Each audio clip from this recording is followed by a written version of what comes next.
All right, gentlemen, so I'm going to give you an EMS lecture that made it worth your while, that you fought traffic, that you spent this night away from your family. So hopefully you're going to learn stuff that you can't read in a book. We're going to talk about what's about to come out in EMS, emergency medicine. If you're interested in a longer lecture, next Wednesday, I'm going to be giving grand rounds at Mount Sinai at 9 a.m. in the auditorium. And everybody's welcome to come. We're going to teach all the doctors about pre-hospital care and EMS. I think it's the first EMS grand rounds there in a while. So you're welcome to come. So everything on the left side of the screen should be old news, right? So I'm not going to repeat myself from lectures I've given before. We can talk about it, although many systems are not doing some of these things.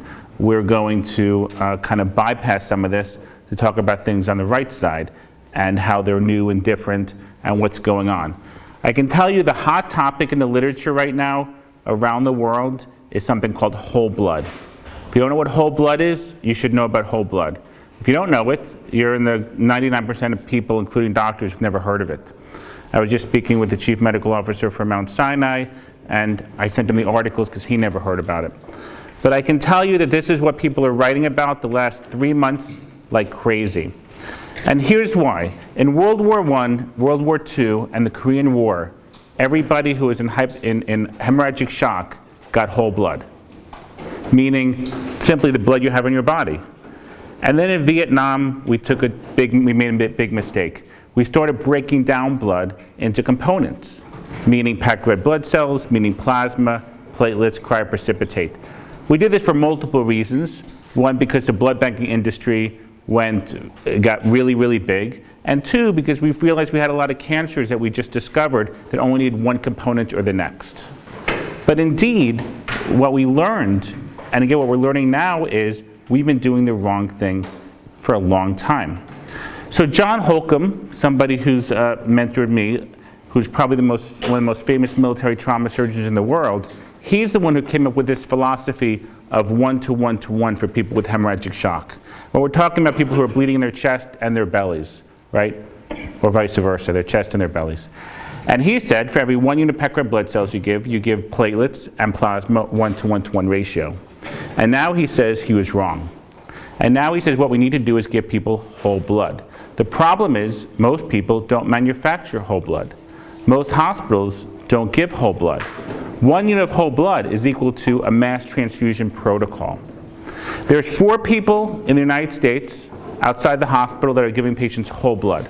I'm one of them. In New Jersey, there's only 1 trauma center out of 10 which gives it. In the New York area, there's almost nobody who gives it.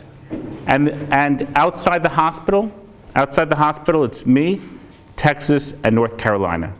And that's it.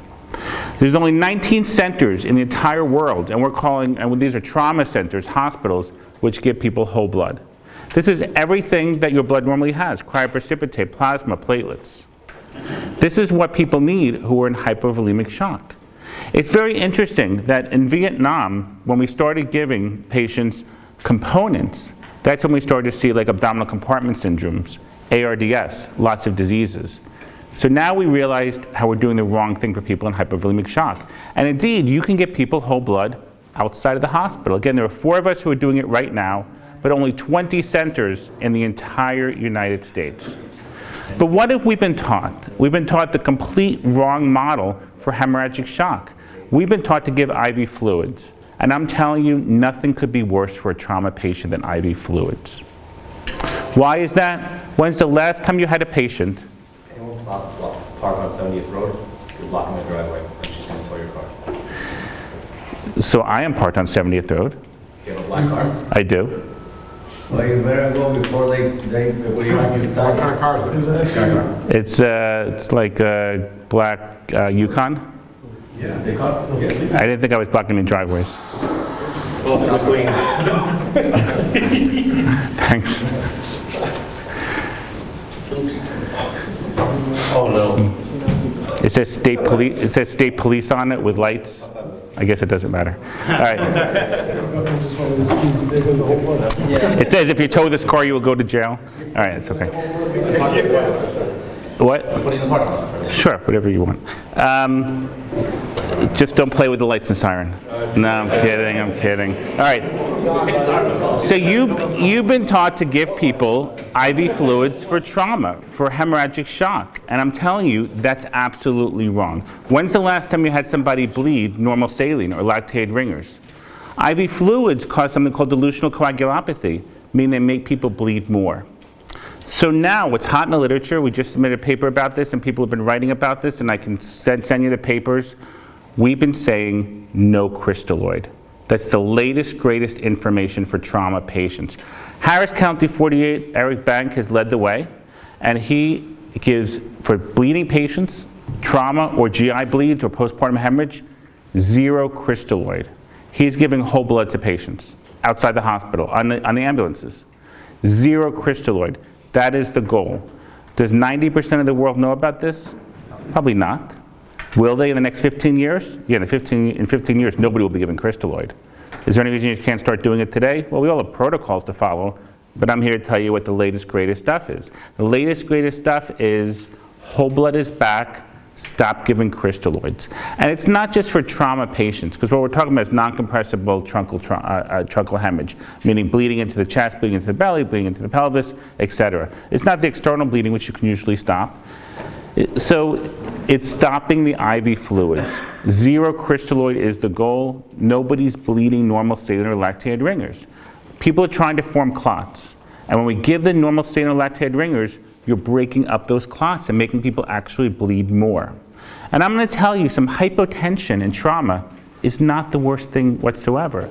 This was actually proven in the 80s and 90s, but we just didn't pay attention to the literature, that having a blood pressure a little bit low actually causes slight hypoperfusion, subsequently helps form clots, right, from where people are bleeding. So think about this. If you go to the average hospital, you will get packed red blood cells. Packed red blood cells aren't what you need, right? If you get whole blood, you're getting blood with platelets and plasma. You're getting blood that's actually going to stop you from bleeding, that's going to actually help you form clots. So this is what's hot right now. This is what everybody's talking about. But we're doing it outside the hospital. The most trauma centers aren't doing it, right? But some are starting to do this. About 5 years ago at the American College of Surgeon meetings, there was 2 people doing it around the world. Now there's 4 people, then 8 people. In 15 years, we'll all be saying to ourselves, why was I giving IV fluids to people who were bleeding? They weren't bleeding normal saline, and they weren't bleeding lactated ringers. And I'm telling you, we're busting up clots and making people worse. So why did we do this? We did it because my grandfather told me, then my father told me, then it made sense. And nobody stood up and questioned, but why do we do this? I don't get it. So people are just starting to get this message. The first major article, well, I should say, the first article was written by Holcomb, which occurred in a blood banking journal. But if you ask most people who run blood banking centers, they're just starting to get these concepts now, right? So this is what's hot. And again, only 19 centers in the world are doing this, but this is the future, right? This is the future. Because we never quite get the 1-to-1-to-1 ratio. Again, you don't need packed red blood cells when you go to a trauma center, right? You need something that's going to stop your bleeding. And what you need are platelets and plasma. So if John Holcomb was here right now, and you say, well, what should I give to a trauma patient? Let's say their blood pressure is 50 or 60, right? And he would say, if you can give whole blood's number 1. If you don't have whole blood, number 2 is plasma. Right? Because you need to help the coagulation cascade. You need to help form a clot. Giving platelets outside of the hospital is almost impossible from an operational standpoint. So can we give plasma outside the hospital? And remember, and packed red blood cells, which is what most trauma centers give, is not in the equation. Right? Because if I just give you packed red blood cells without all the other components, it actually causes lower platelet counts and potentially makes you bleed potentially actually makes you bleed more. So if he was here, he would say give whole blood number 1, give plasma number 2, fresh frozen plasma. And plasma is interesting because now in the military, it's approved to give FDP, freeze-dried plasma. Freeze-dried plasma, right? We have trouble giving FFP outside the hospital because of the temperature requirements, and it comes like frozen, right? So it's very challenging for us to do it outside the hospital, although many helicopter systems around the world are doing this, right? And what would we do, what would he say if you don't have whole blood and you don't have plasma? What do you do for that guy who's actually bleeding in his belly, who's stuck in a car, and his blood pressure is 50? What do you do? If he was here, he would say, stand there and do nothing. Isn't that interesting? And you would say, how can I do nothing? I got to give the guy fluids. And he would say, why? That's only going to make him or her worse. Isn't this interesting? It's only going to make them worse. So I get calls now from all over the place to say, people say, my medical director is telling me that when the guy's blood pressure is 50, and I put him on a helicopter to do nothing, that can't be right. And I say, maybe that's exactly what the person needs. Because the hypotension, right, lowering pressures like in this blank neck area and the portal vein, maybe it actually helps form a clot. And maybe by bringing up that blood pressure, you actually dislodge some of those clots. And maybe giving them IV fluids actually dislodge the clots even more. But how could this be? How could we have been so wrong for so long? And the answer is, we weren't wrong. We weren't wrong in World War I. We weren't wrong in World War II. We weren't wrong in the Korean War. So what's whole blood? Again, whole blood is just all the components together. It's equal to a mass transfusion protocol. So this has to be really expensive. No, it's cheaper than packed red blood cells, which gets given in the hospital. I pay about $418 per unit of blood when I buy it. Because nobody in New Jersey has it, so I called the guy here in New York. There's a famous blood banking place in Manhattan in New York. I called the doctor who runs it, and he just has a little bit of whole blood that he's giving to a few people around the area, but he doesn't have that much. He's trying to produce much more. Cooper, who's the only trauma center in New Jersey that carries whole blood in a trauma center, he gets his blood, Cooper gets it from Manhattan. I get my whole blood from Southwest Texas, who's probably the largest manufacturer of whole blood in the world. I give a unit on the street, then they ship it to me like overnight. So what about transfusion reactions? Because we always worry about transfusion reactions. You give people blood and they get fevers or they get lots of bad things that could potentially happen. Whole blood doesn't give you transfusion reactions. It's cheaper, it's safer, it's a mass transfusion, and it has platelets and plasma in it. The world is about to change for hemorrhagic shock. Just when you thought nothing could be new in trauma, this is taking all trauma 180 degrees. So many people say, I know this is right, but I just can't have access to it. Well, you can get whole blood shipped from like Southwest Texas anytime you want to, and they ship it like overnight, so you get it right away. Like, isn't this cool? This is changing everything we do. So I give a unit of whole blood, and then I get this message from a hospital which says, you had to fill out all this paperwork. You just gave the patient a unit of blood. You can't do that, because what if they have this problem or this problem? And then I try and explain what whole blood is and say, patients don't have any of these problems. This is exactly what people need. So we're giving low titer whole blood. Like low titer meaning you don't have those transfusion reactions, right? Isn't this interesting? Everything's about to change for hemorrhagic shock. Transfusion reactions. You don't get it, it's low titer. In the Korean War, they gave 500,000 units of whole blood, no transfusion reactions. Southwest Tissue Center in Texas, they told me that they have no cases of transfusion reactions from giving whole blood. They don't have to type and screen over? Well, we're giving O positive, right? Yeah, we're giving O positive. Because if you look at, you can get O positive is fine. If you look at the rates of transfusion reactions in people who are not obviously pregnant, it's like 0.03% in the biggest study. It's incredibly, incredibly rare. And even if the patient turns out to be pregnant, you can always give them Rogam, right? So you can always treat it. And it's easier access to get O positive than O negative in general. Why is this so difficult to produce? Why is whole blood so difficult to produce? Because we can produce it, we haven't been doing it, right? It's manufacturing. The manufacturing process is expensive. So one hospital told me that in order for us to start manufacturing whole blood, it would cost us $170,000 to change our system. You might say that's not that expensive, but again, people are just starting to hear about this, right? So when they find out that more and more people are interested, it's going to start changing. I'm telling you, in 15 years, we'll all be sitting here going, why did I ever give IV fluids? And explain it to me. Why are you giving something that causes delusional coagulopathy, which actually causes more bleeding? It stops the clotting cascade, right? And you say, because it makes the blood pressure go higher. But a higher blood pressure, is that really always so good, right? A higher blood pressure can make you bleed more. I mean, isn't that what mass trousers did? They increased your pressures, through multiple places in your body, and we saw more bleeding with it, right? And you say, how could this be? How could I have been taught my whole life about giving IV fluids? Right, because we were wrong. They used to tell you that you need at least a mean arterial pressure of 60 in order for the organs to properly perfuse. So right. How comfortable are you? How low can you go? Right. So let me give you the best answer based upon the science. We have no idea. It's never been studied, and it probably never will be studied, because how do you pass it through an IRB today to say that patient gets randomized to the group of nothing? But maybe nothing is the best treatment, right? So people are starting to look at some of this data retrospectively. It's certainly different from prospective, right? But, right, you are hyperperfusing vital body organs. But why do you think bringing up the pressure is associated with better outcome? Maybe that's associated with more bleeding. So maybe these people are worse, but we're not trained to do that.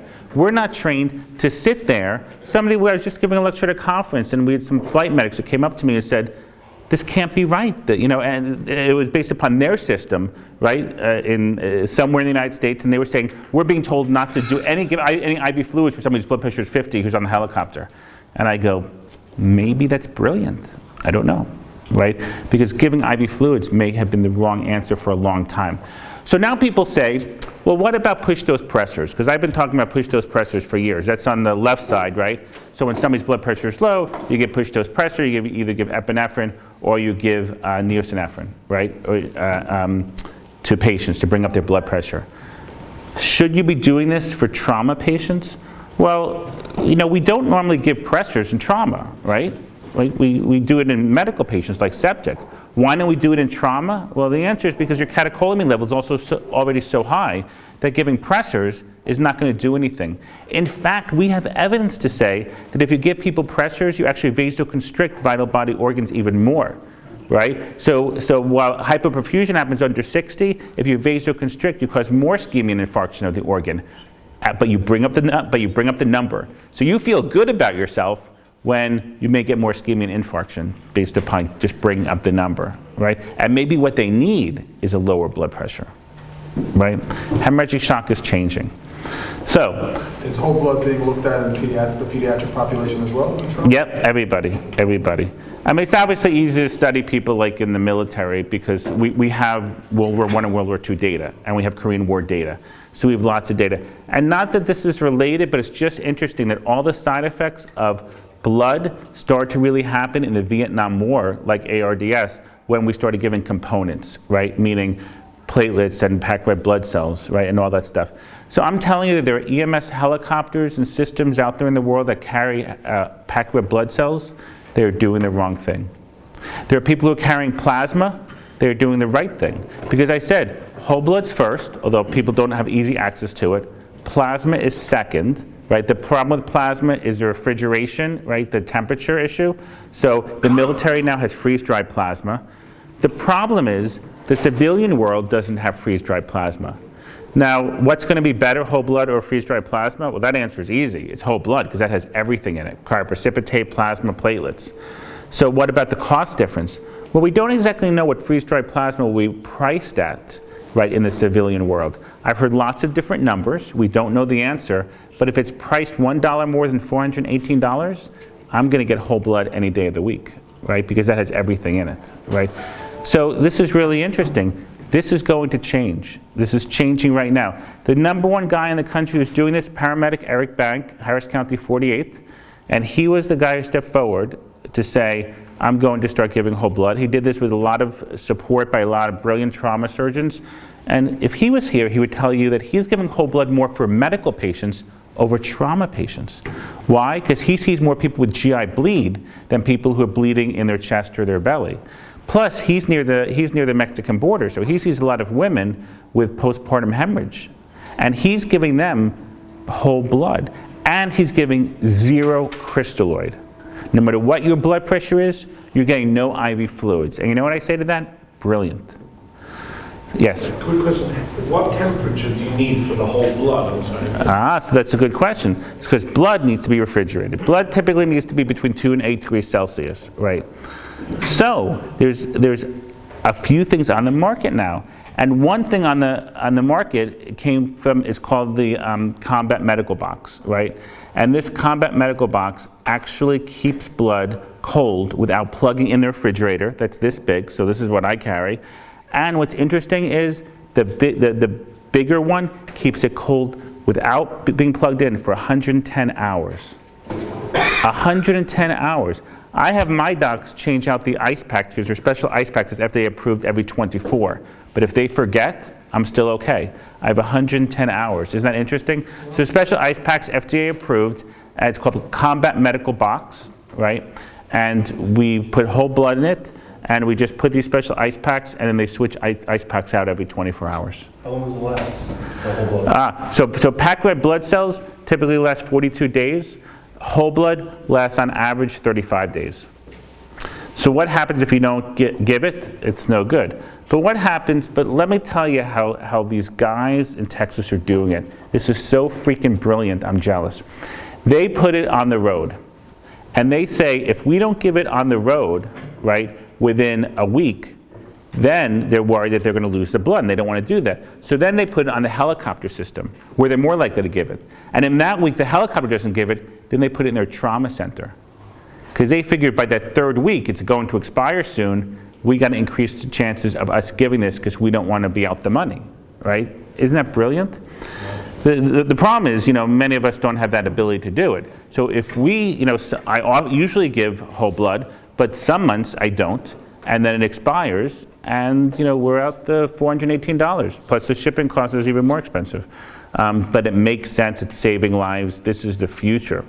So again, I'm really into push dose pressures, right? I love phenylephrine, because it's good with tachycardia, but that's really in septic patients. Now somebody just said, so you don't want us to give IV fluids in sepsis? And I said, no, that's not what I'm saying at all. That's completely different.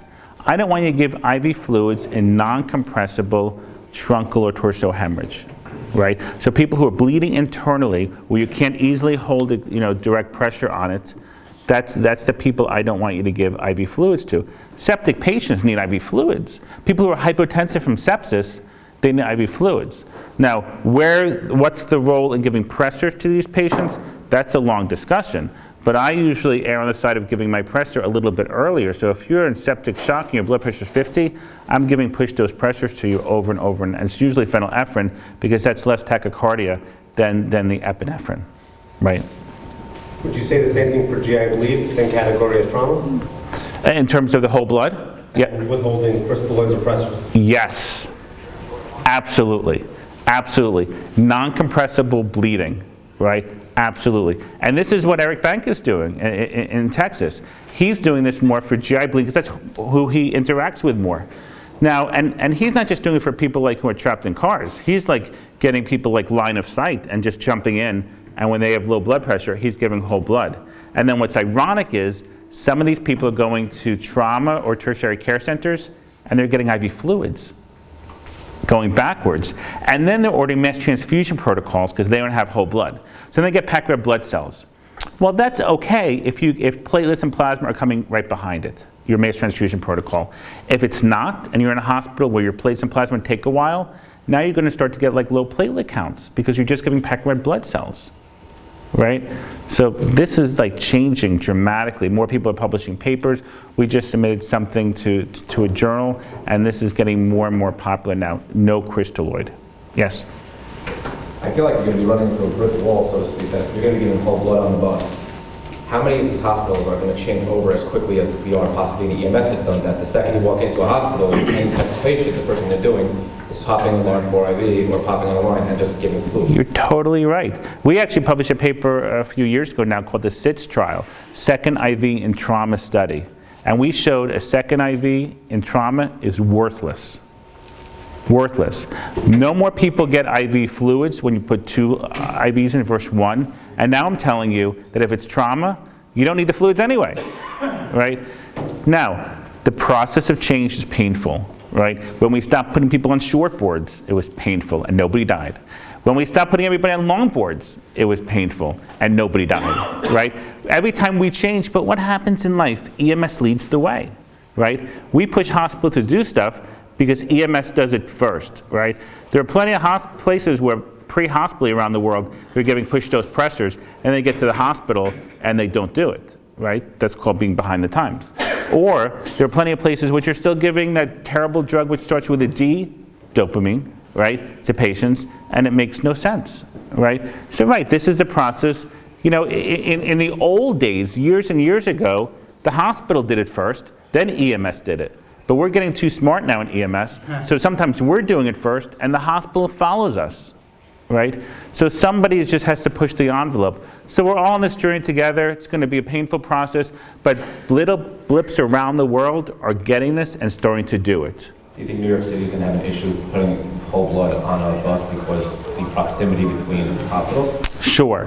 Everything in life in pre-hospital care is based upon how soon you get to the hospital. However, as you know, all bets are off when the patient's entrapped, right? I get so tired of hearing in our location, and I get this from multiple cities, we're 10 minutes from any trauma center. What if you can't get the guy out of the car? Now let me tell you why this is really bad. So listen to this, because trauma is this terrible disease, and we're just starting to really understand the literature. A big study was done that people are just starting to pay attention to in 2016, which said, millions of patients, what's the average time where somebody gets into an accident outside in the street, right, which we call really motor vehicle collisions, and now somebody want to call the MVPs motor vehicle preventables because everybody's texting and driving and drinking and driving. What's the time from there to the time you get control of the bleeding, right? Because bleeding stops in three ways. You're bleeding on the street, right, internally or externally, and bleeding can stop spontaneously. This happens to a lot of people. 75% of upper GI bleeds stop spontaneously without us doing anything, right? Same thing with trauma. Some trauma bleeding just stops spontaneously. Or another way it could stop is going to interventional radiology. That's a lot of bleeding now. It gets stopped by interventional radiology. The third way is to stop bleeding in the OR. Very few people get bleeding stopped in the OR in 2019, right? Very few people. Most people go right to CAT scan. We look for things that we can fix, and then they go to interventional radiology, and then they get embolization, and that stops most bleeding when it needs to be stopped. All right, so what's the average time period in the biggest study ever from accident to bleeding control? What do you think it is? Accident to bleeding control. What's the average time period? Now, I want you to take into consideration everything, and these are not entrapped patients. So think about this. Again, we said most people don't go to the OR. Accident, responding, getting to the hospital, treating the patient if you're going to do anything out on the scene, driving to the hospital, getting into the ER, getting into the trauma bay, then maybe going to the OR. But let's include the time to drape the patient, for anesthesia to catch up on fluids, for everything to be done, and for somebody to get proximal control of that bleeding. What's the average time? 90 minutes? 2 hours and 10 minutes. Millions of patients studied, CMS data, 2 hours and 10 minutes. So now, is that the end of the problem? No, here's why it's worse. You guys know, I'm sure, the golden hour is totally made up. Right? The golden hour started by this brilliant guy, R.M. Cowley, and it was one paper in 1976, then there were other papers in the early 80s which talked about this, right? What's the time period you have? When this has been looked at in the largest papers recently, when do people really fall off the curve? Well, they start to fall off in 15 minutes. They really fall off in 30 minutes, but they start to decompensate. This is all comers within 15 minutes. So I'm telling you, you really have 15 minutes, and it takes us 2 hours and 10 minutes to get control of bleeding, either spontaneously, interventional radiology, or occasionally surgery. So what do we have to do? We have to treat the patients, right? So it's not just entrapped patients. Entrapped patients are easy. You can't get to the hospital anyway. You got to start doing stuff. It's the average patient, right? It's the argument of, well, you guys don't need to give Solumedrol because we'll just give it in the ER, and your Solumedrol pre-hospitally isn't going to do anything because it's going to take 2 to 6 hours to start working. It's a terrible argument. It's a terrible argument because by the time you get the Solumedrol, register the patient, get it out of the Pyxis or whatever machine you use, and inject it to the patient, it's not 2 minutes. Right? So this is why we need to do it pre-hospitally outside the hospital. right? It makes perfect sense. And this is why we need to start treating these patients earlier on. And not just the entrapped people who are easier, it's actually the people who are not entrapped, right? Now, listen, you're down the roadside from a trauma center whose cutting-edge trauma center is going to give whole blood, and do all the right stuff. Sure, pick the patient up and walk them across the street or drive them across the street. That kind of makes sense, right? But that's just not most things in life, right? So this is why it's changing. Now I'm going to tell you this next thing, and it's going to freak you out. You're not going to believe it because I got freaked out too. So I've just done 3 trips to Texas. We all met in Texas. It was 10 world-famous trauma surgeons, and there was about 15 of us from outside the hospital who were either physicians, paramedics, ran different things. And there's this new thing, somewhat new, called REBOA, resuscitative endovascular balloon occlusion of the aorta. So there's a course called the Rapture course, which is teaching paramedics to do REBOA. One of my faculty members, Zaf Kasem, who runs the ER ICU at Penn, who's also on my faculty in New Jersey, one of my EMS doctors, he has been the one to be on the forefront in SAMU in Paris and helping them in London, who does REBOA pre-hospitally. And in the United States, Penn has done like 21 REBOAs, or something like that, but they've done it in the hospital. So these guys all got together. So I get there, and it's John Holcomb, it's Matt Martin, it's Paula Ferrara, all these big trauma surgeons from all over, the biggest programs. And they say, Mark, trauma may be staying and playing and no longer loading and go. And I'm like, oh my gosh, that can't be right. I was 16 years old when I started to learn that trauma's load and go. You want me to send the message to people to like stay on the scene? Well, now, Paris and France are kind of doing this, right? They've had things where they're saying this patient's blood pressure is low, let's not move them, and let's do REBOA. REBOA is a catheter that goes in the common femoral artery into the aorta, into zone 1, most likely, and you partially occlude the aorta. What happens when you partially occlude the aorta? It decreases pressure in the aorta, and it forms a clot.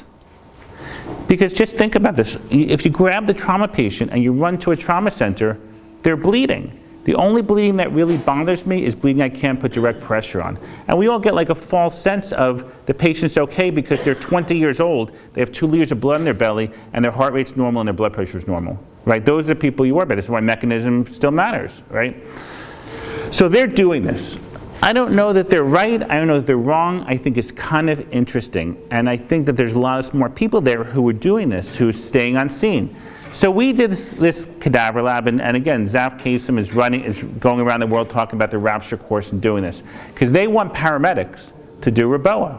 They want paramedics to access the common femoral artery, put in the REBOA catheter, resuscitative endovascular balloon occlusion of the aorta, and for 10, 15 minutes, depends upon whose study you believe, to actually inflate it into zone 1, slow down the bleeding, slow down the aorta, and the zone 2 of the aorta is where most of the vessels come off of, right? And this is like GI bleed, this is trauma. And subsequently, you save their life because you hold direct pressure on their aorta in a way. Does that make sense? So what's the downside of this? Well, the downside is you don't learn as a paramedic to access the common femoral artery, right? That's not in a typical paramedic class. So is it really that hard? Well, it's not hard in you and me, who probably have bounding femoral pulses, but in somebody who's sick as can be in hemorrhagic shock, it's not so easy to access a common femoral artery. Anybody will tell you that. Plus, the truth is, and we don't like to say this too loud, is the landmarks we sometimes miss with the common femoral artery, right? Sometimes people think it's higher or lower than it really is based upon wrong training, right? One guy who was there, famous guy, famous trauma surgeon, he did trauma and then he did vascular. He said, the entire time I was a trauma surgeon, I didn't know the good landmarks for the common femoral artery. Only until I did vascular did I actually realize what the best landmarks are externally. That's a powerful statement to me. So should we be teaching paramedics this? Well, I carry REBOA on my field physician response unit. SAMU is carrying this. London's been doing this. But here's why I think it's a little risky. One, because if you get a tributary, not the common femoral artery, you have a high risk of arterial thrombosis, and you clot off the leg and they lose a leg. That's like reality. Well, you might say, lose a leg, save a life. All right, so you got me there. However, it's not so simple. Let's say you try and access a common femoral artery as a paramedic, and you can't do it, and you're on the scene now, and the patient's in hemorrhagic shock. Well, what do we do then? Well, if we were at the Rapture course, you know what they would say? They would say, have the paramedic do a cut down, like they would in the hospital. But now, I'm telling you, doing a cut down with bad lighting on the roadside, you lose that vessel, now you're going to cause the patient to bleed more. Now you're on the scene a really long time, trying to access a common femoral artery over and over again, when maybe now you should have loaded and go with a trauma patient. This is a little tricky. 2 studies came out recently which weren't very supportive of Reboa that everybody's quoting. The problem is the studies didn't use the Reboa catheters that we use today. Right? It's a company called Pride Time. They're not paying me anything, but they are now using smaller catheters. One study that came out used a 12 French catheter. That's a big freaking catheter. We're using like 7 French catheters now, smaller ones, so that's a smaller risk of arterial thrombosis. So I don't know, how could this be? How could trauma now be stay in play? It makes no sense. And I sat there when John Holcomb was there, and Paula Ferrara, who runs, a VCU's trauma program, and all the people who do TCCC, and Matt Martin, who's like, the person, one of the people in the world in trauma, is telling me that there might be some trauma patients who are bleeding internally that you don't want to rush to the hospital. And I'd be like, and I said, if you guys weren't telling me this, I would think you all have no idea what you're talking about. But isn't this interesting? So how could this be in 2019? And the answer is, stay tuned. Stay tuned, because there might be that trauma patient that we want to actually stay on the scene for, which is the complete opposite to what we've all been brought up with. So now, whole blood on the scene, Reboa catheters, and again, my co-faculty member Zaf is traveling around the Rapture course. You can find that online, and you can actually do cadaver labs and try and access the common femoral artery. Do you carry ultrasound? Right. So that would help. So you have to have ultrasound, right, as a pre-hospital provider. The good news, right, is now we have an inexpensive ultrasound machine. We have a Butterfly IQ. We were actually the first people outside the hospital to have the first one. There's a big news article about this. So we have a Butterfly. If you don't know about ultrasound, you got to learn about ultrasound. Simple as that. As a pre-hospital provider, just take your stethoscope. Let's jump 5 years from now. I'd like to say let's jump today, but take your stethoscope and put it in the garbage on your way out, and grab your transducer. And you'll be ultrasounding everybody.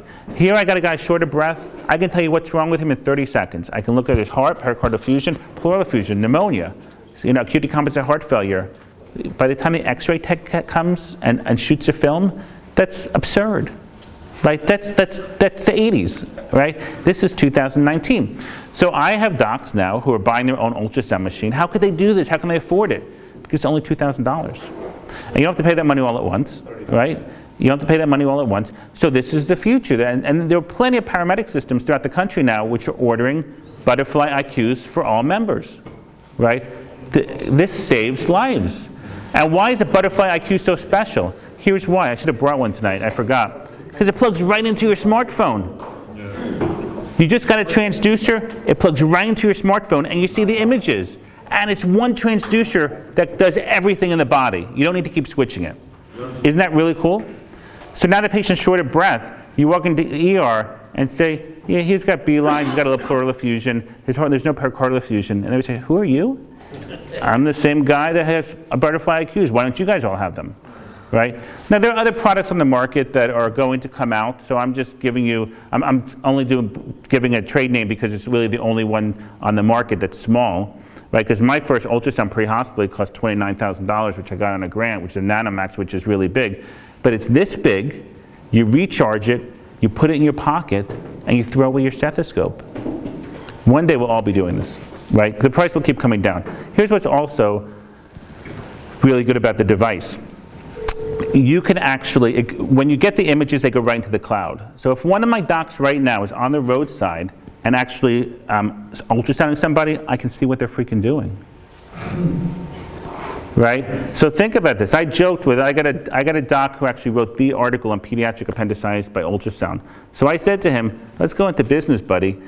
we'll start ultrasounding all these kids with right lower quadrant, tell them nobody has to go to the hospital, and I'll just send them to you. You're the #1 guy in the country, and you tell me if it has appendicitis or not. Because I'm not that good, and you're really good at it, and let's figure this out outside the hospital.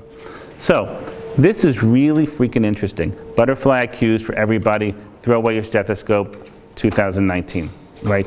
Now, is it really only $2,000? No, not really, because they give you like 10 different people which can be on this cloud that you can see, and you have to pay like $1,440 for every 10 people you add to your subscription. So the problem, like for a big group to order it, is $1,440 for every 10 people.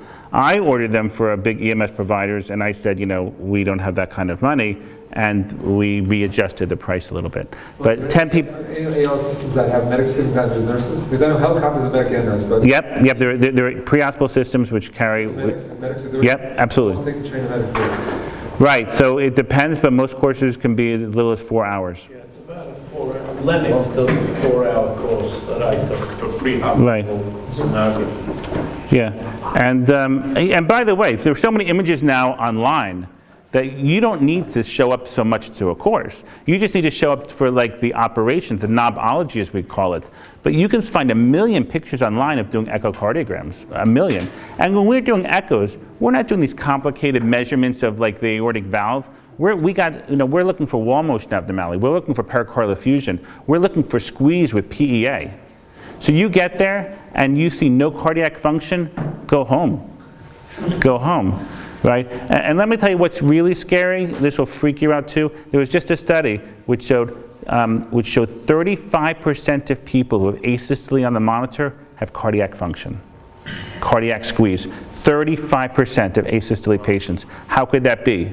Well, how could anything I just said be? Right? That makes you really scary, right? So it just makes you, and somebody who's 30 years old who's asystole going, maybe this is not really asystole. But now it doesn't matter, because now you just look at the freaking heart. How long will it take you to get the heart? Man, you take the transducer out of your pocket, you plug it in, you push a button, there's the heart, right? I always think it's kind of funny when somebody says, you haven't done a pulse check, doctor, in 10 minutes. And I go, I can see the guy's heart. Why do I need to do a pulse check, right?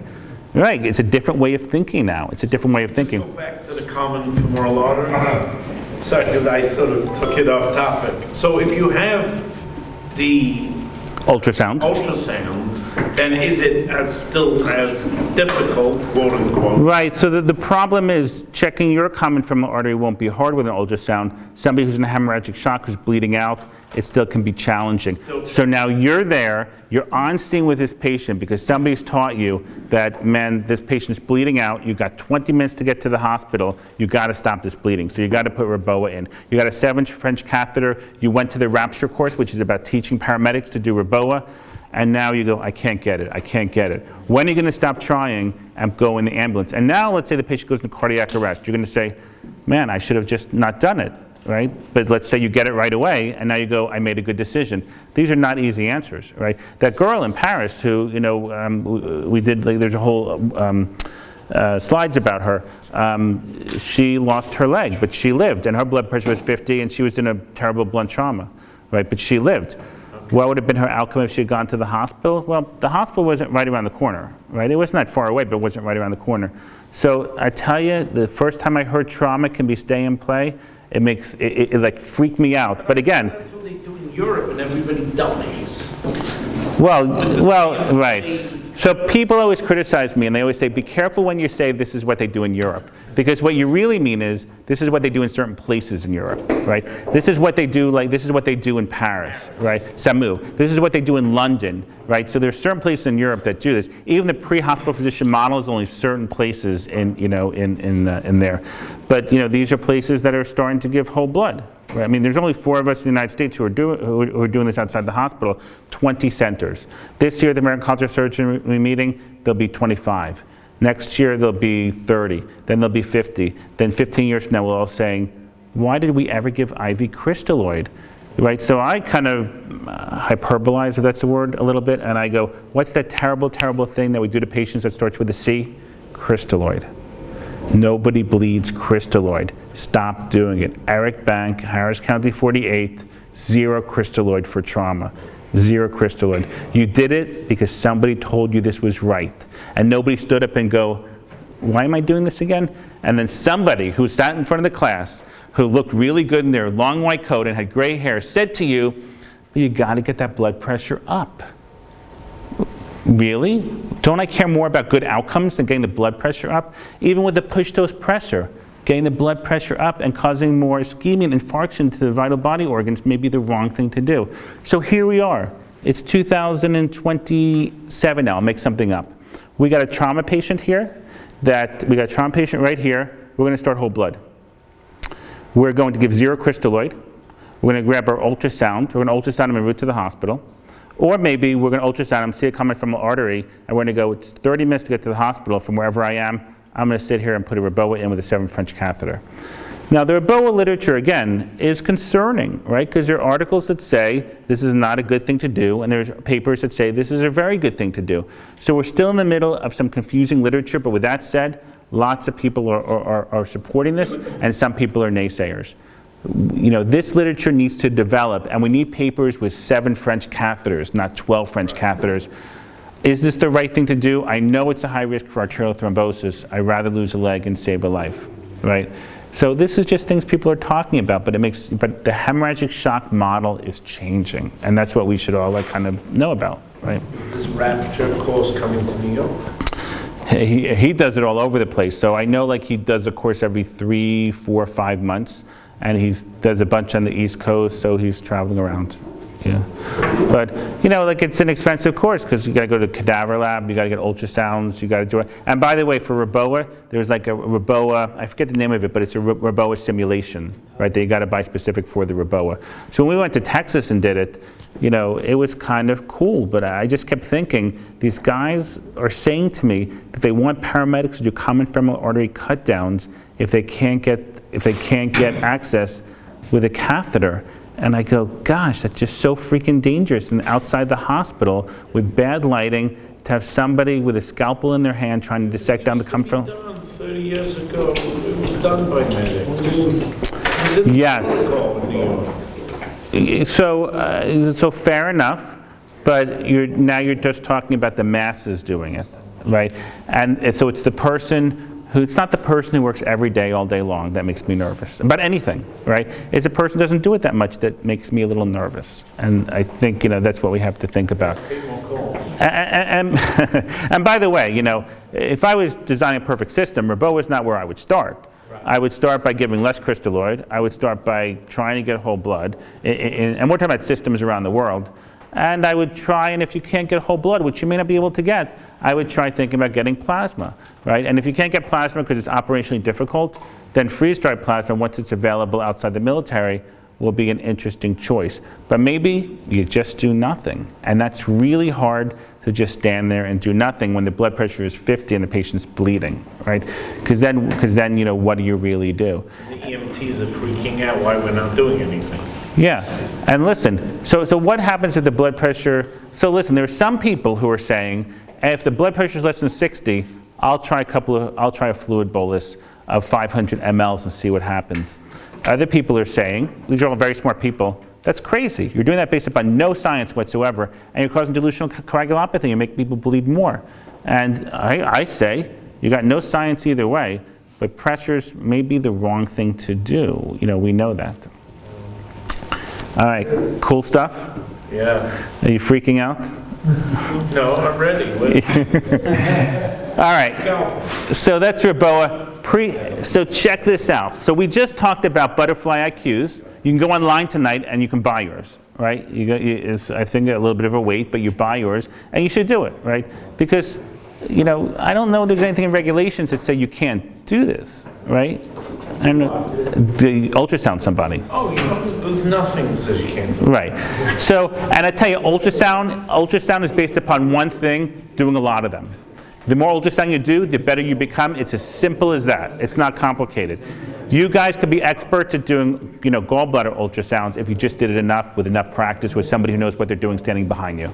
You can do anything. It's not ideal for pre-hospital because we don't need to look at too many people's gallbladders. They wanted us to start intravenous lines using ultrasound. Right. Somebody says, It's how? very difficult not to look at the lid. Right. That was the only part. So you're Get used to looking at a screen. your CEO says, how can I justify this expense of giving a $2,000 butterfly to everybody? And here's what I might say. How much do IOs cost you? And they'll give you a number. And now you say, we're going to get rid of the cost of IOs because now we're going to be ultrasounding everybody and looking for veins with the ultrasound machine. Waiting to try and get a vein, even with point-of-care ultrasound? Well, I would say, in a cardiac arrest? No.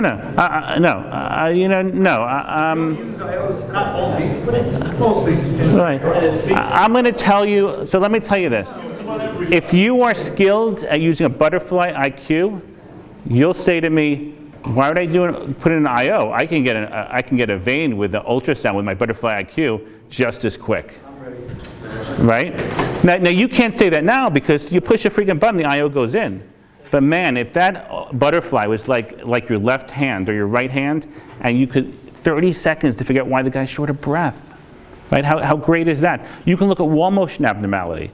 You have a left bundle on the EKG. Is this new or old? And we have no old EKG. You do a quick echo, and just with a butterfly IQ, and you look for isolated wall motion abnormality, and then you go, man, it's just changed everything for me. Well, with a STEMI, STEMI is easier because you see it on the EKG, right? It's harder if you have somebody with something that looks a little equivocal and you go, is this new or old? And you have no old EKG. Now you can look for isolated wall motion abnormality and say, this may be new, this patient may benefit from going to a cath lab. Even just the fast scan for trauma. Yes, right. So should I go to a trauma center or not a trauma center? And sometimes you can just look for, fluid amorphous in his pouch. You can look at the bladder. Somebody has all the suprapubic tenderness. Now you put the ultrasound on somebody's bladder. It takes 5 seconds. You see a huge bladder, and you go, well, I'm not surprised you're having, bad abdominal pain. Then they get a catheter, and they feel much better, and now you have your answer, right? And this improves throughput through hospitals. This is really, really important.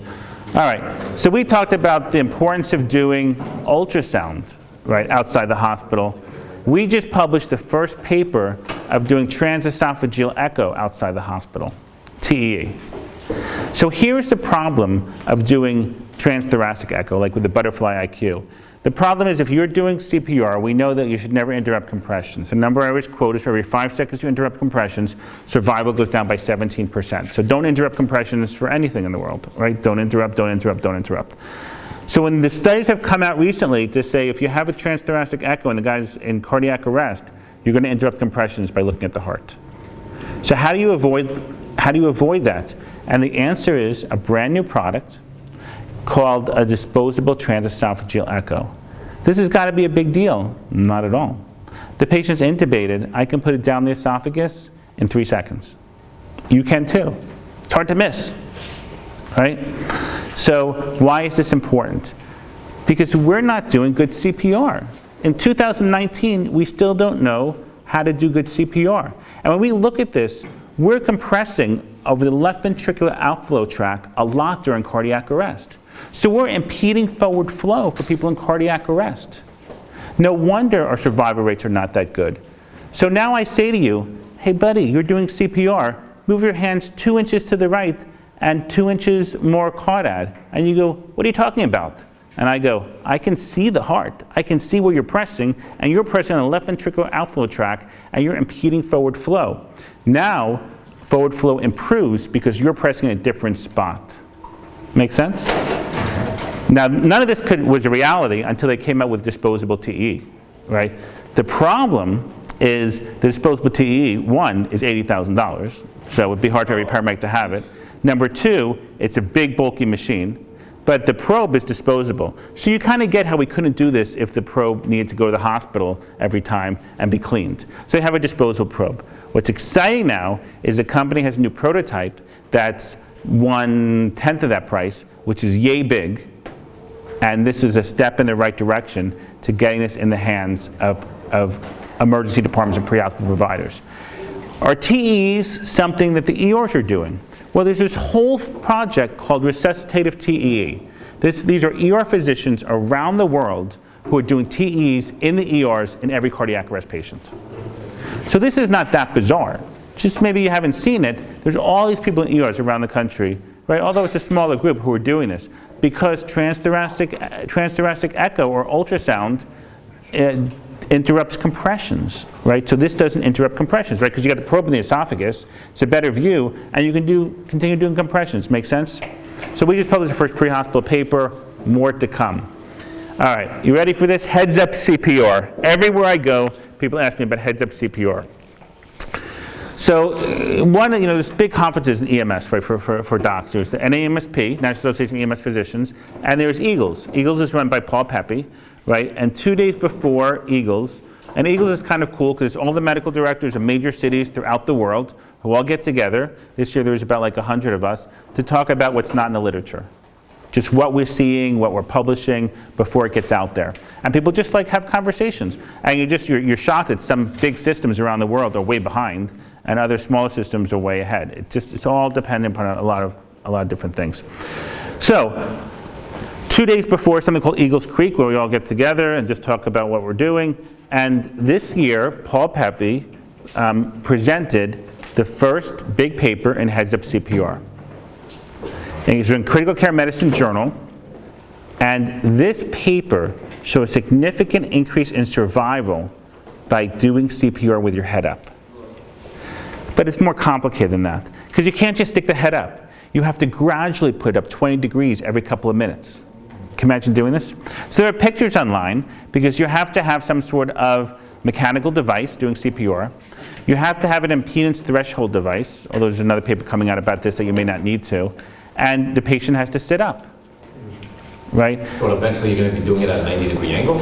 Yeah, you're going to get higher and higher and higher, right? So we don't know yet the right number of degrees, but this will be over 45 degrees, right?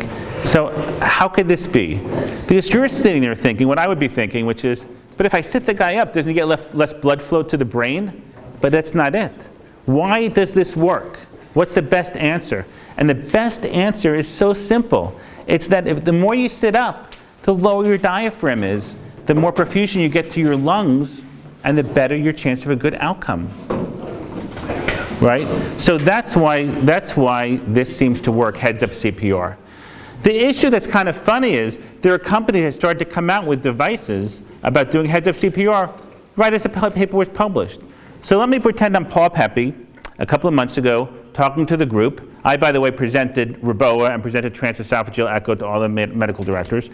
And Paul Pepe said, this is not ready for prime time. Those are his words. But the company started making the devices right away, right? And he said, the reason it's not ready for prime time is if you don't do perfect CPR, if you don't have an impedance threshold device, you have worse outcomes. Similar to what we know about ITDs, right? Because I always get questions about impedance threshold devices. And the study, which showed a benefit, shows only benefit in people who do perfect CPR. If you don't do perfect CPR, like most of us, you have worse outcomes with ITDs. So the same is true for Heads Up CPR. This may be a gold mine that we just figured out. First major study, there's a few more studies behind which haven't been published yet, which are about to be published. So Heads Up CPR on a stretcher. By the way, if you're wondering, they had nobody with a stretcher flipped over, right? Because you're sitting up there with a mechanical device, gradually sitting up, but significantly better outcomes, right? This is fascinating. Lower diaphragm, it all kind of makes sense. I can't breathe very well if I'm lying flat, but I can breathe better if I'm sitting up. Everybody who's short of breath or is anything should be probably sitting up. Aren't we doing positive pressure ventilation? You're diaphragm really moving away. Right, but it's that little, 80% of your breathing is controlled by your diaphragm. That little diaphragmatic excursion where it's a little bit lower helps perfusion of the lungs so much better, so much better. We probably stumbled across something really interesting. We need a few more papers, but this is probably something in the future. Not ready for prime time. Again, those are the words of the author of the paper. Not ready for prime time, but this is all something that we should be paying a lot of attention to see where this is going. More papers to follow. The first one was in Critical Care Medicine Journal. My friend Paul Pepe did it. It was like amazing. All right, so that's that. We should also talk about, what do I want to talk about next? Oh, so this year, the two big papers came out about should we be giving lactated ringers or normal saline in sepsis. And to summarize dozens of papers in New England Journal of Medicine, the answer is it just doesn't freaking matter at all, right? That's the conclusion. But you don't cause hyperkalemia with any one fluids. It just doesn't matter. Now, these were ICU papers, but it just doesn't matter if you're giving fluids. 30 mLs per kilogram is basically a made-up number in sepsis. There's no good science behind that. But these people need IV fluids. And by the way, with your new ultrasound machine, you can decide how much fluid you give based upon how compressible your inferior vena cava is. So that's a much better measurement than your heart rate, right? We're looking for a fast heart rate. The lights and siren are on. The heart rate's going to be fast, right? Now you can basically judge your fluids by looking for the inferior vena cava, and that's a much better assessment of volume status than a heart rate or a blood pressure, right? All right, we talked about hypertension and trauma. We talked about no IV fluids. Albuterol is really only for the New Jersey guys because we just started allowing January 1st. What month is this? It's June. January 1st we started allowing BLS to give albuterol. That's not like new news from much of the country. Epi and cardiac arrest, papers have come out, it's freaking made up. Antiarrhythmics don't work in cardiac arrest, right? Amiodarone and lidocaine don't work in cardiac arrest, with one exception, the biggest study ever. So in adults, it was the Arrest in the Alive trial and the third trial, all showed no benefit of amiodarone or lidocaine in VFib cardiac arrest.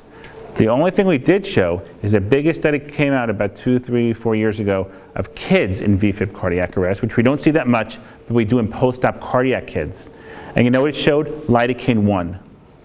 Lidocaine 1. Lidocaine was clearly a better antiarrhythmic for kids than amiodarone. So the next question is, why isn't it better in adults?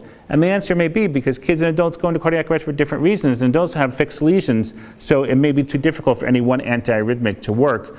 But I think lidocaine is an underrated drug, and I think it probably is a little bit better than amiodarone. I just don't have literature to support that in adults. So epinephrine this year, we learned this, that there's just no benefit of epinephrine in cardiac arrest, right? And I've talked about this before. They were probably doing the wrong thing by giving epinephrine. Your catecholamine levels are already so high. What other tachydystrhytmia do we give epinephrine for? We don't give it for SVT. We don't give it for rapid AFib, rapid A flutter. Why do we give it in cardiac arrest? Because somebody told me you vasoconstrict people and you bring more blood to the brain. Oh, that's kind of cute, right? But it's not based upon science. It's not based upon evidence. Let me summarize 40 years of epinephrine in cardiac arrest. You get more ROSC, and you don't get more people who walk out of the hospital alive. That's the summary, right? So don't forget to defibrillate. You forget epi, I'm okay with that. And this was studied, and best study ever recently came out and showed that you do not have better outcomes in epinephrine in cardiac arrest. But maybe we should tailor the epinephrine. Maybe for somebody with PEA or pseudo-EMD, it might be a little bit better to give like epinephrine. That kind of makes sense to me. And remember, the only study that actually ever showed a benefit is giving esmolol in cardiac arrest. This was Joe Ornato from Virginia, and he showed giving esmolol drip. And only 20 patients, though, had benefits in patients, and they got beta blocked. Interesting. VFib is a high catecholamine level. When you decrease the catecholamines, it's easier to shock people and convert them out. Maybe we've been doing the wrong thing for all these years. Maybe we'll increase the catecholamines by giving epinephrine, and that's why we can't get people out of cardiac arrest, and that's why it's hard to shock them to get ROSC. Maybe we're the ones who are doing the wrong thing. So, oh my goodness, we're compressing on the left ventricular outflow tract, we're impeding forward flow, we're giving epinephrine in cardiac arrest, we're giving poisons like amiodarone and lidocaine with no benefit, and we're giving crystalloid to trauma patients and they're not bleeding crystalloid. What good are we doing? Right? And it just makes you wonder. And it makes you wonder how little we actually know. Now let's talk about the total fiasco, which is defibrillation. And I don't want to go backwards, which is everything on the left, but I'll just touch on this a little bit. Why is it that when you're a kid, your first dose of electricity is 2 joules per kilo and your second's 4? And then when you get to be an adult, something magic happens that you just need a certain amount, not based upon body habitus. Like, why is that? Isn't that kind of crazy? Why is defibrillation not based upon your body habitus, your weight? So this was some of our literature, double sequence defibrillation, taking 2 pads and 2 pads. We were the second people to do this. We showed a benefit. Today, at one meeting I was at, we had 2 people who walked out of the hospital alive after a double sequence defibrillation, right? And now we had 10 people who didn't. right, in a 1 month period, but 2 people who will see their kids grow up because they got a double sequence defibrillation. Tell me why death is a better outcome than not doing a double sequence.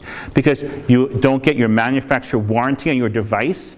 That's what people will say. Are you kidding me? I do not know of any company that has not has gone back on their manufacturer warranty because you did double sequence defibrillation. But that's what the fear is. It doesn't really make sense to me.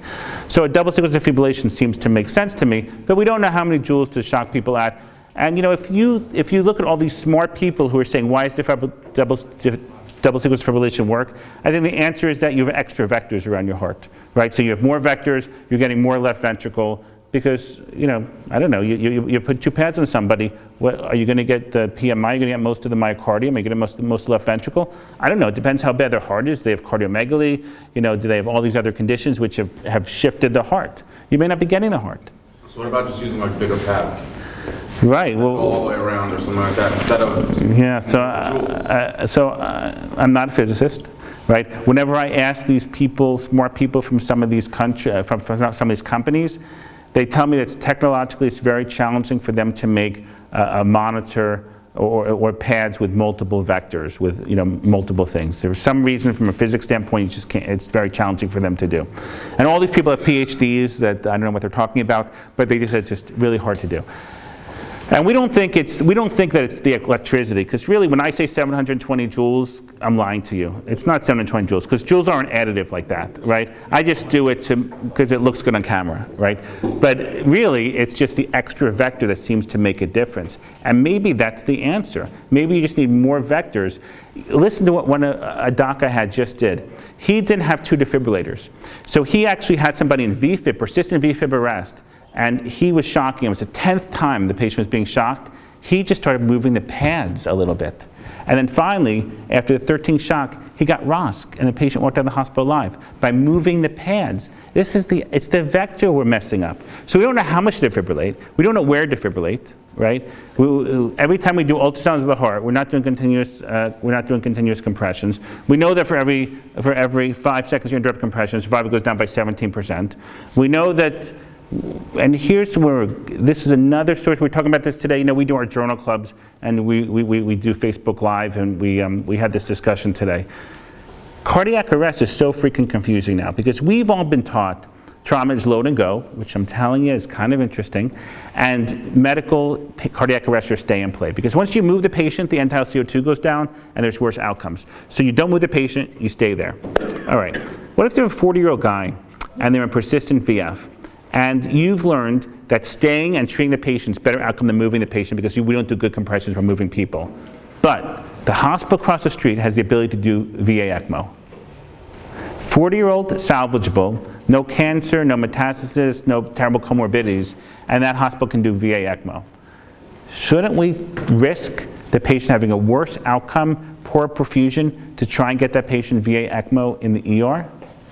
Yeah, maybe we should. And this is what everybody's talking about now in the literature. Some people have been talking about this for years, but now there's more VA ECMO centers popping up. So now more people are getting into this. There's actually courses now. If you don't know this, there are courses on VA ECMO and VV ECMO. By the way, a couple of days ago, I was at Columbia. There's this amazing woman there who runs their ECMO program, and they're the #1 VV ECMO program in the world. No, actually, I take that back. Maybe not the world, but definitely in the United States. #2, if you're interested, is Duke. They did last year, she told me, 238 VV ECMOs. So these are people with respiratory issues, not just cardiac issues. So respiratory is VV ECMO, cardiac is VA ECMO in general. So now I got a hospital across the street which can do VA ECMO. But here's the problem. The problem is, if you take all EMS providers in the world, how many of them know if their hospital ER can do VA ECMO or not? How many people know what hours somebody can cannulate? How many people know that on Tuesdays and Thursdays, Joe Smith works, who is an ER doc who's trained in cannulation? There are actually courses now for ER docs to train to do VV and VA ECMO. It's like a weekend course, you can go take it, right? Now, this is very challenging, because now you have to get EMS providers to actually know what hours people can do what at what hospitals. And is this the right patient? Again, 40, 50, 60-year-old with no comorbidity, half the time you don't know if they have metastatic cancer, and you're making decisions. So here's the patient in VFib cardiac arrest. If I move the guy, I'm going to decrease his chance of survival. But if across the street they can do VA ECMO when it's 12 noon, do I take that risk, move him across the street to try and start VA ECMO for a chance of a better outcome? What a hard decision for anybody to make. There is no good answer. The patient dies when you're trying to get to VA ECMO and they're not set up in time. Well, that's bad. The patient, dies and when you stay on the scene. Well, that's not good either. These are impossible decisions to make, right? Now, what would I say to offer any advice? You have somebody who has a good chance of an outcome, who's younger with no comorbidities, who the VA ECMO can help. Maybe you bite the bullet, and if they don't get ROSC after 3 shocks where survival goes way down, maybe you bite the bullet if you know your hospital, give them a heads up, and they get VA ECMO and they get cannulated right away. That's what I would do. This is why hospitals have to have good programs with their EMS providers. This becomes really challenging in systems. This is much easier if you have one healthcare system with which everybody who works in the ER knows all the paramedics in one area of the world. It's much different when you have multiple hospitals, and it's just really confusing and no understanding what time of day people have access to things and what time they don't, and who can cannulate and who can't. So Columbia has a program right now, so who activates that? The ER physician? Right, so Columbia for VV ECMO is the #1 in the country. They actually have a thoracic guy who does the cannulation, not the pulmonary critical care, which is unlike other places. Not that that matters, it's just what worked for Columbia, which is great. I mean, if you're #1, you've got nothing to complain about, right? So, but this is challenging, right? To know when to move these patients based upon the services. But I would say if you have a hospital and all your question is, if I have somebody in VFib and I bring them into you, could you start VA ECMO right now at this moment? And if the answer is, well, we would call all these people, we would see who's on call, we would see what time of day it is. And the answer doesn't sound like it's yes. But the Columbia's program is not really working the ER, right? It's really well, Columbia, I'm only talking about VV ECMO right now, right? I'm not talking about VA ECMO. But you have to know what day of the week they can do this, where you bring the people to. But this is also, just like everything else we're discussing, this is a shift in how we're taking care of patients outside the hospital. Right? But we all know that if you don't respond to the first 3 shocks, your chance of a good neurologic outcome is very, very minimal. I mean, I can only tell you, I follow up on so many of these EMS patients because, the classic call is a paramedic calls me and say, oh, we had a cardiac arrest with the ROSC, can you tell us what happened? I'm telling you, it's so freaking sad. 9 times out of 10, I pull up the CAT scan, severe anoxic brain injury. And that's what I call the paramedic and tell them, right? That there's no chance for a good outcome, they're on the vent for a couple of days. Right? If you don't get converted after the first couple of shocks, these poisons we call antiarrhythmics and epinephrine as well do not help people, right? Yeah. Do you have any experience with using mechanical CPR devices in the cardiac arrest, taking them to the cath lab? Yeah, so there are papers published about this, but you have to have a good system in place. It's all the maturity of your system. Are you capable of doing this? It's sort of like the story I'll tell you when a patient came in with an acute stroke, and I was the ER doc and I gave the patient 75 of Plavix, and the neurologist said to the family, oh, that ER doc should have given you 300 of Plavix, not 75. He did the wrong thing. The family all complained. So I went to this neurologist and I said to him, I'm just curious, is this what you believe? He goes, no. He goes, all my partners think I'm crazy, but this is what I think is right. I said, but you just told the family that we gave the wrong thing and none of your partners agree with you. You see how we don't get it right? We hurt each other, right? So the answer is it really depends upon your system, right? I think that's what the answer is most of the time, and where you're going and what the capabilities are of the hospital. I mean, man, if tomorrow some hospital advertised, bring us all these cardiac arrest patients and we'll do VA ECMO in the ER and we're all set up to do this, it probably would be a good thing, but I can't say that for sure because it would be a very expensive endeavor for the majority of patients who will not survive. That's a very tough sell, right? Because VA ECMO in general, is not inexpensive. It's not the same as doing it in hospital for several days and the cost of that. But even in the ER, it takes a lot of resources, and that's very challenging in 2019 where every day is an MCI in the emergency department.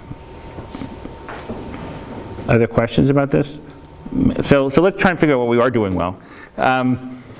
So states around the country are now trying to come up with a stroke scale that's uniform. We're just able to do this in New Jersey. I'm head of the New Jersey EMS committee. We did this with stroke advisory panel. We decided everybody should have a race. That's fine. One scoring system that's done on patients is fine. I can tell you the problem with all these scoring systems is they are incredibly not sensitive and not specific. They do not tell you the patient's having a stroke or not having a stroke. And it's so, some of this is silly. I was just with a group of neurologists who don't like EMS, and they all said to me, why do paramedics do stroke scoring systems at all? And I say, well, because the American Heart Association does, the American Stroke Association does it. They're big movements. We all have to speak the same language. And they said, what I knew they would say is, well, if the guy has any neurologic symptoms, I'm going to image his brain. And I said, all right, that's fair enough. So that just tells me we should do stroke scales moving to the hospital and never at the, in the patient's home. Got it. All right, that makes sense. Everything should be done moving to the hospital, right? You're having any stroke symptom, let's move you because, time is brain. And then the hospital has to do the right stuff. And the right stuff in 2019 is not just a CT of the head, it's a CT angio, right? Mark, which hospital? Comprehensive or not comprehensive? All right, we'll get there in a second. Well, by the way, let me tell you this. The American Heart Association / American Stroke Association in their last guidelines did not support going to a comprehensive center over a primary stroke center. Did not support it. This is not Mark Merlin talking, because Mark Merlin sometimes has a different opinion. This is what the American, and let me tell you this. When the initial recommendation came out, it did support it, and then they backtracked because of lots of politics and lots of other things that didn't support that. Now, with that said, everybody will say, gee, it's my family member, I would go to a comprehensive stroke center. All right, I'm not disagreeing with you. I'm just telling you what the American Heart Association, American Stroke Association guidelines currently are saying, right? Now, listen, you go to some areas of the world, everybody's a stroke center, right? It's hard to get messed up when everybody's a stroke center. But other places, the question you have to ask yourself is it better to bypass a primary stroke center for a comprehensive stroke center? And it depends what you have to offer to the patient, right? If you need to get a CT head and CT angio, see, everything with stroke changed about 2 years ago when we had these 2 studies that came up, one called the DAWN trial and one called Diffuse 3, right? And that basically said that we can treat wake-up strokes. It used to be 3 hours, then it was 4.5 hours. Then the DAWN study came out, right? Everything has like a cute name. So all you have to do now in life to be smart is have a good search engine, right? All you got to do is type in DAWN study, D-A-W-N. And the DAWN study said we can treat wake-up strokes up to 24 hours, right? So, because we know people usually wake up with stroke symptoms, totally the opposite of like STEMIs, right? So now we can treat these patients with, with neurointerventionalists, right? So that changed everything. So now, how confusing is this for our EMS providers? How many patients in that study? Oh, this is a big study in a good journal with good statistics. So that whole last known well thing's out the window. So it doesn't. So the last known well thing for a neurointerventionalist matters not that much, but TPA matters, right? The TPA matters, right? And so we're still giving TPA sooner. This matters a lot less to us in the New York City area than it does in Iowa, right? Because now you're trying to make a decision whether you're going to fly somebody versus go by ground versus drive another 45 minutes to an hour or 2 hours to a comprehensive stroke center, right? Because the world at large is not what New York is, right? It's when I was just in, where was I just? I can't remember. It was a state with an M, where there was one level 1 trauma center for the entire state. One. Every hospital was either 1, 2, 3, or 4. So level 4 is like the local urgent care center. So they routinely go 2 hours, if helicopters are flying, by ground with critical trauma patients. And that's their life every single day. That's very different from our lives, right? But this is what they do. Came out, 2 hours, critical trauma patients because no helicopters flying. So, many people would say, I want to go to a comprehensive center for what you have to offer me, and right, I'm on board. But I also want to say that unfortunately, when you survey many emergency departments, they're not hitting you really hard when you walk in the door with a CT head plus a CT angio of the head and the neck. That's what you have to do. So I'm the section leader, so we have a conference every year. So you should know about a few things. You ever heard NEC, the Northeast Cerebrovascular Consortium? NEC is where all the major stroke people on the East Coast go every year. This year we're all in Boston, last year we're all in Rhode Island. I run the New Jersey section. David Ben-Eli runs the New York section, right? So, because we all get together and talk about like differences in states. And all the major, very, very famous stroke neurologists come, and we all talk about what's published and not published in the stroke literature and how we can change things. I can tell you for the last 6 years at NEC, it's been the recommendation of this brilliant stroke panel to do CT angios of the head and the neck when people show up at the door, not just CT heads. But many emergency departments throughout the country only do a CT head. You need a CT angio as well because you're going to miss a couple of dissections, right? So you got to say that. When I bring you an acute stroke patient, are you doing a CT head or are you doing a CT head with a CT angio of the head and neck? Most mature centers are doing a CT angio head and neck, but I tell you that dozens of hospitals, which will still say we don't have that capability or we don't do that protocol yet, and that's problematic. You want an 18 gauge or higher for the CT angio, or 20 is fine? Yeah, so this is another really bizarre thing. Let me ask you this. So you've been taught that you need a big catheter because when you inject contrast, you need a big catheter, and it has to be at least an 18 or a 20. I'm just curious. What if you're a 2-month-old? Do you put 18 gauges in 2-month-olds when you inject contrast to them? No, and they do okay. So why is it with adults we're not allowed to do 20 gauges when in babies we do 20 gauges? Right, it makes no sense, right?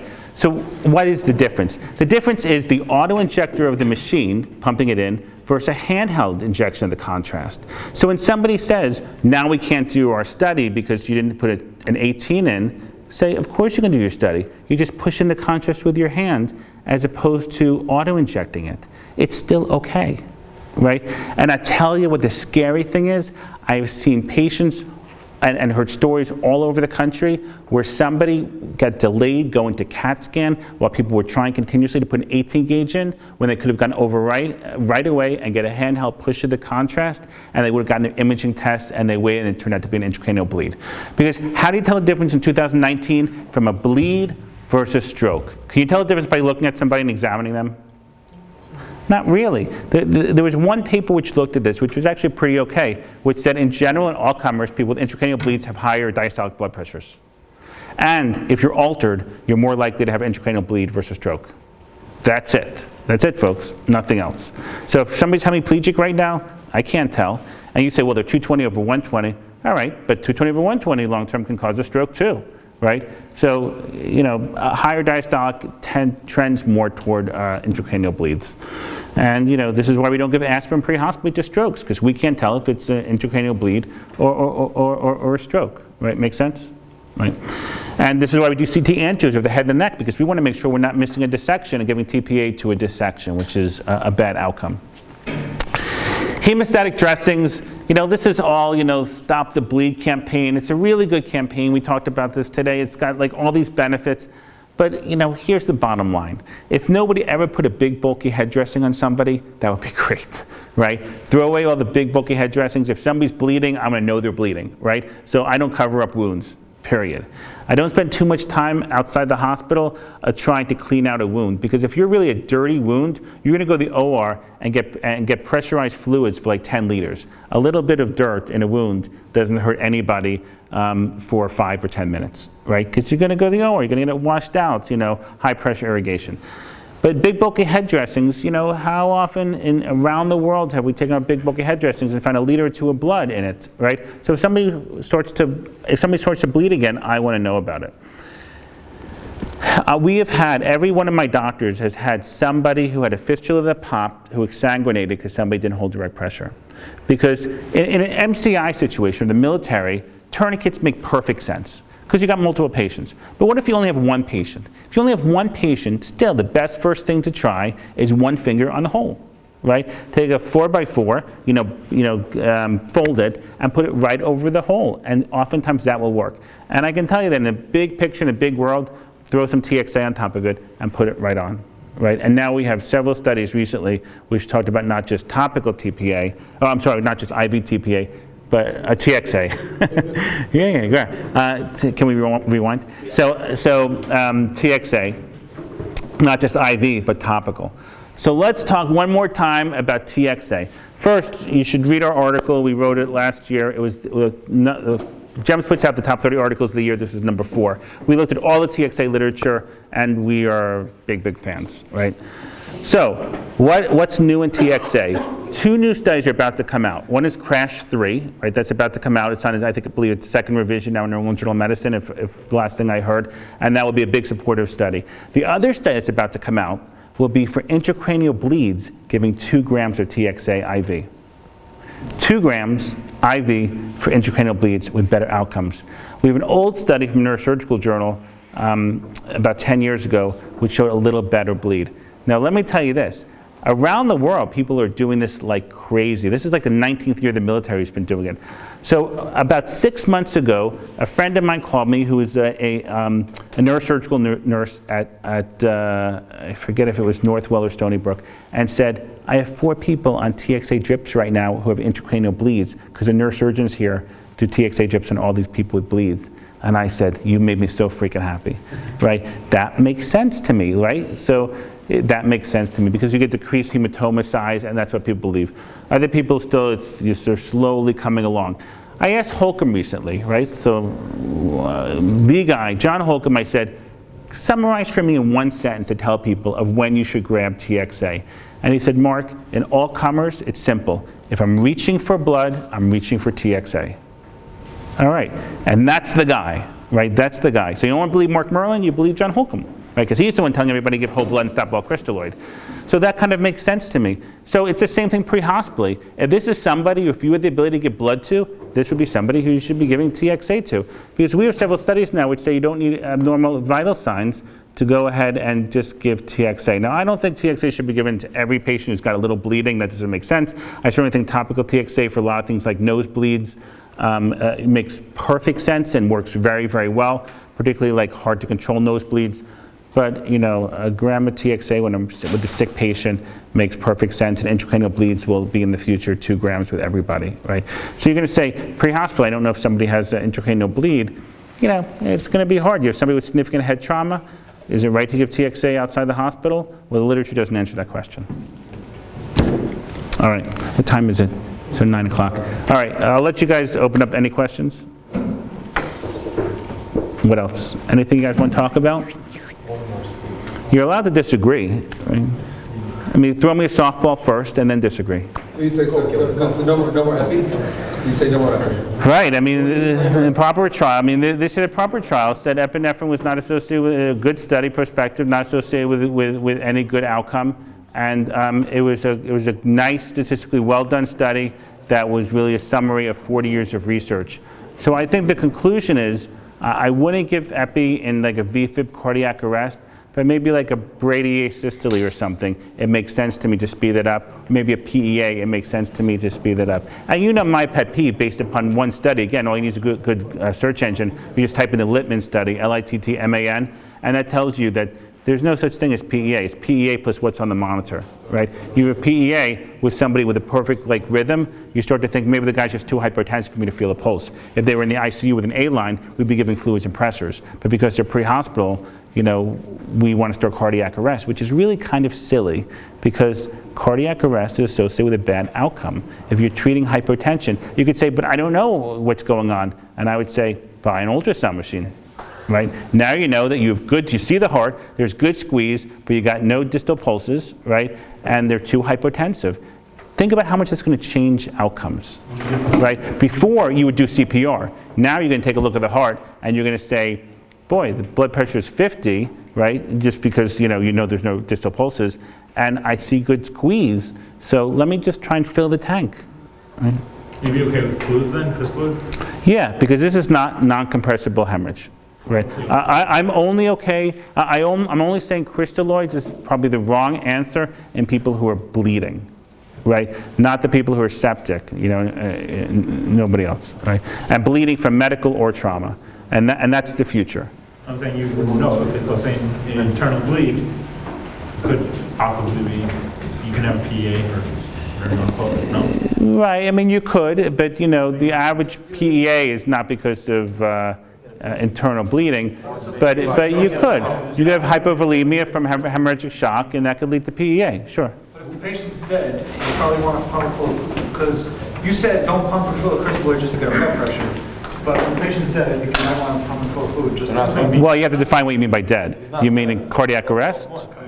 Right. Like this patient is not dead. You only think they're dead because you can't feel a pulse. Now I want you to have a better way, which is to take a look at the heart and say, and by the way, that patient, I want you to give fluids too, right? So I'm agreeing with you. I want you to give fluids. And by the way, if you do the ultrasound, you can also look at the vena cava, and you can prove to yourself yeah, right. Because sometimes you're going to see the inferior vena cava, and it's going to be really plump, and you're going to say, man, maybe this patient's really volume overloaded, but they can't tell me they're short of breath because they're in cardiac arrest.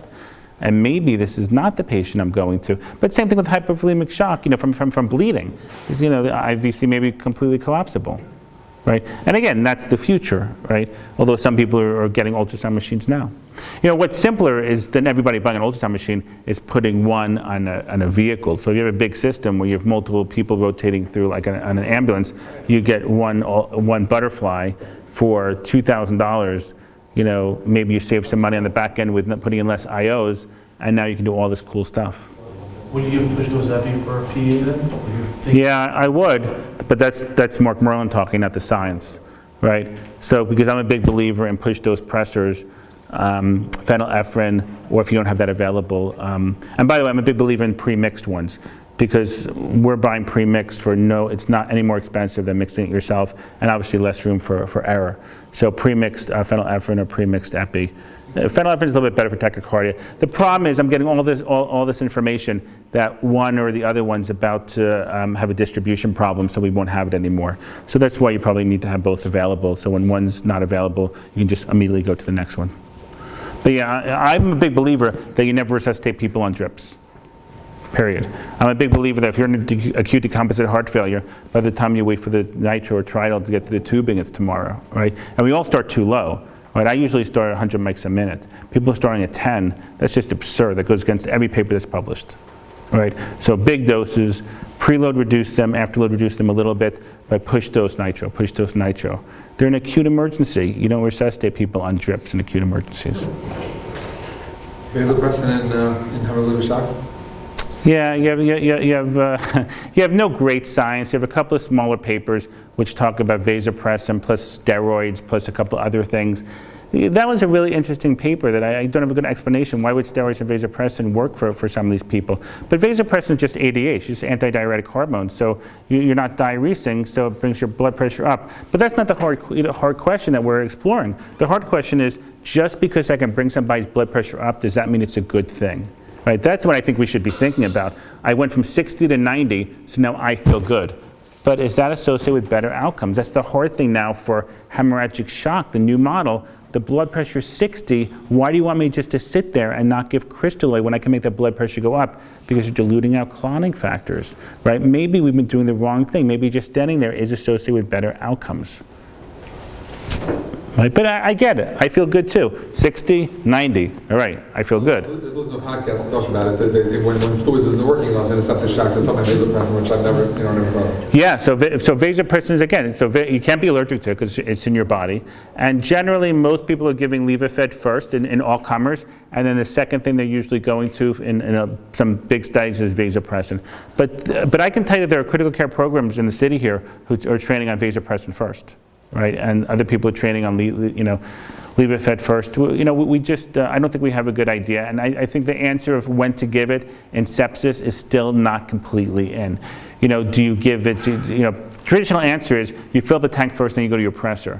That's not somebody who works in an emergency department, right? Because in an emergency department, it's not like the pressor is sitting there on the table, right? You have to order it, and it has to be mixed sometimes, and it has to come and be hung, right? So if I have somebody comes in with blood pressure of 50 who's in septic shock, I'm ordering the pressor right away because I may not get it right away. And in the meantime, I'm giving push dose pressors because I know that in sepsis, blood pressure 50 is really bad. Plus, I know in sepsis, you're probably catecholamine depleted. Right? Think of all these people who become septic in nursing homes. They're catecholamine depleted because they may have been sick for a day or two. Right? That's completely opposite from a trauma patient who's got a huge catecholamine surplus. That's why we don't give pressors in trauma. Right? In sepsis, man, they're screaming, please give me catecholamines. Please give me a pressor. That's why it's so beautiful to give fluids and pressors. The question that's hard is, and we reviewed this paper, that if you give pressors too soon, maybe you're causing some vasoconstriction and decreasing perfusion to organs. That's why giving fluids first may be a better solution. But a blood pressure of 40 and 50 is not good either, so It's a tough balance to know. And we need a meter in medicine to say how many catecholamines you have, right? If you become acutely septic right now, you still have catecholamine surge. Pressure probably won't help you that much. But I pick somebody up in a nursing home who's septic, they could be sick for a day or two, right? And they're probably catecholamine depleted, and pressures will probably work really well on them. One question. During the intubation period, if you have a treating patient that has to be intubated, the peri-intubation period is the most critical in terms of the hypotension. So let's say just on the numbers, systolics 100. Are you going to give push dose before you intubate? I am, because I know... Is there a number in your mind? Let's say conscious patient, or unconscious, but breathing, or... Because I'm taking a beautiful negative pressure state, which is the human body, I'm making a positive pressure state, and the first thing that happens is hypotension. Right. And I know that. So I know if your pressure is borderline, remember, if you're in acute complex heart failure, your blood pressure should be really high to start with. But if you're septic, I know that, the first thing that's going to happen to you, and because you're in distributive shock, is you're going to become hypotensive, right? And I know hypotension in those patients is one of the worst things that can happen. So I'll take a blood pressure that's a little bit higher because I know it will fall when I RSI patients. And this is another reason why paralytics are not the answer to everything, because again, that causes a positive pressure state, and you decrease the respiratory drive, and that could make theoretically some people worse. Ketamine's still your bet. Ketamine's still your best bet, because ketamine is a sympathomimetic. But again, if you have one catecholamine left in your body because you've been septic for 3 days, ketamine can make you hypotensive too. So no drug is perfect. It's just that benzos are really bad, right? Which we all gave for years. To patients, unfortunately, who made everybody very hypotensive. So what number would you? I'm just thinking. Right. So let me give you a good evidence-based answer. There's no answer, because I would have to know your ejection fraction, how good your heart is, how much distributive shock you're really in, how volume depleted, how plump your IVC is. You see, now there's all these things. It's just like, will AFib make you symptomatic? I don't know. If you have a normal heart with a good EF, your AFib, you cannot know you're an AFib. But if I make your EF like 20%, your EF 20, and I throw you into AFib, and that decreases your stroke volume by about 10-20%, you're going to become really symptomatic. So I have to know your baseline heart, your baseline volume status, how long you've been septic, and know what your catecholamine surge is to answer that question. But man, if you've been sick for a couple of days, I'm going to err on the side of trying to make you a little bit higher. So man, if your systolic's 100, and now you're going to go like really far down, man, I'm giving you the pressure early on. And if you're having a little bit of ectopy, now I'm thinking maybe you're ectopy because your cardiac irritability, because you can't tolerate that hypertension. Man, and now if I show up and you're on 3 blood pressure medicines, I'm going to say this patient normally has hypertension, and now their systolic is 100. That's a big freaking difference. If I have a patient who is like a cardiomyopathy who's being treated by a heart failure program, and their goal is to keep the person's blood pressure like 80. Man, I don't know that I'm going to give a pressure to that person if I have to RSI them, right? If my backup is against the wall, I have to, because that's their baseline, right? So it's the old question of what's your blood pressure normally? What's the lowest blood pressure you've ever seen in somebody who's asymptomatic? Because this happened to me maybe 5 or 6 years ago, and I couldn't believe it. The lowest blood pressure you've ever seen for asymptomatic patient where somebody lives outside the hospital.